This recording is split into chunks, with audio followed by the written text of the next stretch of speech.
World கப்பை இன்னும் இன்ட்ரெஸ்டிங்கா மாத்த ஐசிசி ஃபார்மேட்ல ஒரு சில சேஞ்சஸை கொண்டு வர போறாங்க.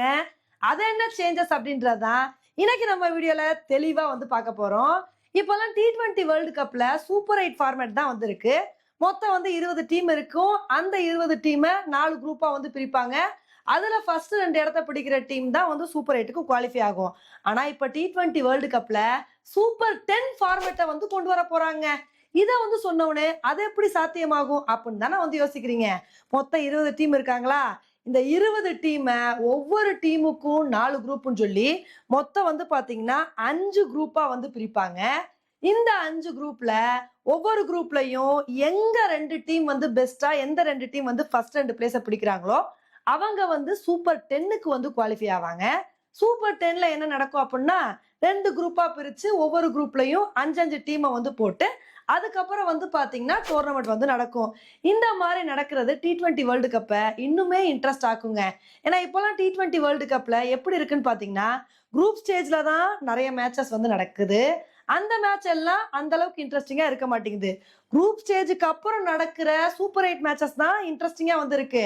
ஆனா அப்ப லிமிட்டடான மேட்சஸ் தான் நடக்குது. ஆனா இந்த மாதிரி சூப்பர் 10 ஃபார்மேட் மூலமா டோர்னமெண்ட் நடத்தும் போது சூப்பர் 10ல நிறைய மேட்சஸ் நடக்கும். இது பாக்குறதுக்கு ரொம்பவே விறுவிறுப்பா இருக்கும். இதனால T20 வேர்ல்டு கப்பும் இன்ட்ரெஸ்டா மாறிடும். இப்ப இது மட்டும் இல்லாம ஓடிஐ வேர்ல்டு கப்லயும் சூப்பர் 7 ஃபார்மேட்டை கொண்டு வர போறாங்க. இதுக்கு முன்னாடி பாத்தீங்கன்னா ஓடிஐ வேர்ல்டு கப்ல மொத்தம் 14 டீம் விளையாண்டுட்டு இருந்தாங்க. ஆனா இத 12 டீமா குறைச்சு சூப்பர் 7 ஃபார்மேட்டை கொண்டு வர போறாங்க. அது எப்படி சாத்தியமாகும் அப்படின்னு தானே யோசிக்கிறீங்க. மொத்தம் 12 டீம் இருக்காங்க அப்படின்னா இவங்களை 2 குரூப்பா ஒவ்வொரு குரூப்புக்கு 6 டீமை போட்டு பிரிப்பாங்க. இந்த 2 குரூப்ல எந்த 3 டீம் ஃபர்ஸ்ட் 3 இடத்த பிடிக்கிறாங்களோ அவங்க டைரக்டா சூப்பர் 7க்கு குவாலிஃபை ஆயிருவாங்க. அதுக்கப்புறம் 7வது டீமா எந்த டீம் போவாங்க அப்படின்னா 2 குரூப்லயும் 4வது இடத்த பிடிப்பாங்க பாத்தீங்களா? அந்த 2 டீமுக்கும் ஒரு போட்டி நடக்கும். அதுல யாரு வின் பண்றாங்களோ அவங்க 7வது ஆளா சூப்பர் 7 சுற்றுக்கு குவாலிஃபை ஆவாங்க. இதுவும் பாக்குறதுக்கு பயங்கர இன்ட்ரெஸ்டிங்கா இருக்குங்க. 6 டீம் போயிட்டாங்க அப்படின்னா 7வதா எந்த டீம் போவாங்க, அந்த மேட்ச்ல யார் ஜெயிப்பாங்க அப்படின்றத பாக்குறதுக்கு ரொம்பவே விறுவிறுப்பா இருக்கும். இப்ப இது மட்டும் இல்லாம வேர்ல்ட் டெஸ்ட் சாம்பியன்ஷிப்லயும் ஒரு சூப்பரான சேஞ்ச கொண்டு வர போறாங்க. என்னன்னா செமிஃபைனல் மேட்சஸ் நடத்துறதா பிளான் பண்ணிட்டு இருக்காங்க. இந்த மாதிரி கொண்டு வந்தாங்க அப்படின்னா உண்மையிலே வேர்ல்ட் டெஸ்ட் சாம்பியன்ஷிப் ரொம்ப இன்ட்ரெஸ்டிங்கா மாறிடுங்க. ஏன்னா இதுக்கு முன்னாடி எப்படி இருந்துச்சு அப்படின்னா பாயிண்ட்ஸ் டேபிள்ல யார் 2 இடத்த பிடிக்கிறாங்களோ அவங்க டைரக்டா ஃபைனலுக்கு போய் விளையாண்டு யாராவது ஒரு ஆள் சாம்பியன் ஆயிட்டு போயிருவாங்க.